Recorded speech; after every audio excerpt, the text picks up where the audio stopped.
Hi guys, welcome to How to Maximize. In this video, I will show you how to download data from Instagram. First, open the Instagram app. Here, go to your profile. Now, tap on Menu on your top right. Then tap on Your Activity. On scrolling down, you'll find the option of information you shared with Instagram. Here, tap on Download your information. Now, hit the Request to Download button. Select the information which you want to download. I'm selecting Complete Copy to download.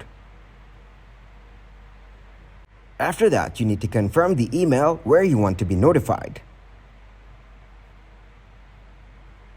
Then select the format of your information. Next, you need to select the media quality. It is suggested to set medium media quality.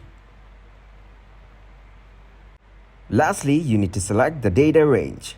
You can select the time period of your choice from the given list. Once you're done, hit the Save button. After that, tap on Submit Request. When your file will be ready, you'll have 4 days to download your information from this page. Thanks for watching, and please leave a like, subscribe, and share.